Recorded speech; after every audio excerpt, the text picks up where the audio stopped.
Que la paix soit surtout bien guidée. Je souhaite faire un bref rappel, Inch'Allah, sur le mariage, même si, bon, je n'ai pas vraiment le cœur à faire ce genre d'effort, à faire quoi que ce soit, tout simplement. Qu'Allah me facilite.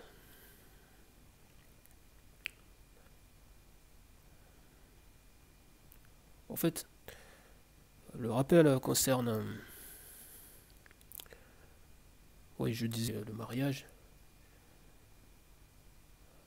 Franchement, comme je l'ai écrit tout à l'heure là sur Facebook, j'ai envie de rappeler aux gens qu'il faut bien réfléchir.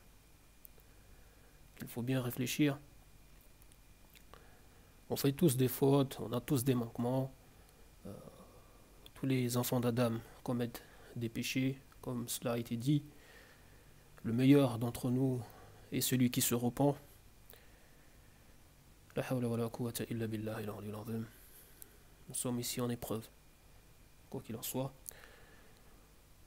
Donc, je voulais dire que, vous savez, lorsqu'on a les moyens de se marier, on doit se marier. On ne peut pas s'interdire le mariage.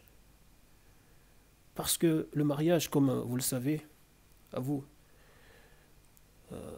qui vous réclamez musulmans, le mariage c'est la moitié du djinn, c'est la moitié de la religion. Et en plus, comme je l'ai rappelé tout à l'heure, Allah subhanahu wa ta'ala, il commande le mariage. Vous voyez, quand il dit aux gens de marier les célibataires parmi eux. Vous voyez, c'est dans la sourate La Lumière, la sourate 24, au verset 32. Donc, Allah subhanahu wa ta'ala commande ça. On ne peut pas s'interdire le mariage quand on a les moyens. Comme je l'ai dit, même si, par exemple, votre mère est en prison, et là j'ai pris l'exemple de la mère, parce que la maman, on ne peut pas comparer la maman à une autre personne de la famille. Vous connaissez les hadiths sur les mamans, leur poids, leur importance.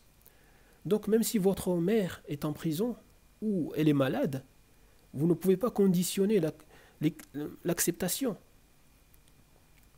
du mariage à cela. À dire, par exemple, que tant que votre mère ne sortira pas de prison, vous n'accepterez pas de vous marier. Vous interdisez le mariage, par exemple. Autant que votre mère ne sera pas guérie, vous n'accepterez pas de vous marier. Vous ne pouvez pas. Quand vous avez voilà, les moyens, franchement, vous voyez, en plus, comme je l'ai dit tout à l'heure, votre mère, voilà, ne souhaitera pas que vous soyez là à vous torturer, à mener une vie triste, à mener une vie de célibataire, sans enfants, etc. Vous comprenez? C'est plutôt le bien, c'est plutôt, voilà, faire ce genre, par exemple, ce genre d'œuvre, vous marier, avoir votre famille, avoir vos enfants, tout ça, votre compagnon, votre compagne, c'est ça ce que, voilà, la personne souhaitera pour vous. Pas que vous vous enfermiez, vous... Subhanallah, même quand elle est malade, elle souhaitera pour vous, voilà, que vous vous occupiez plus de de vous que d'être là à vous sacrifier. Même si elle va vous demander de l'aide, ou même si elle ne vous demande pas de l'aide, mais vous-même, vous savez que ça fait partie de votre devoir de la soutenir. Mais c'est sans sacrifier, voilà ce que Allah subhanahu wa ta'ala commande.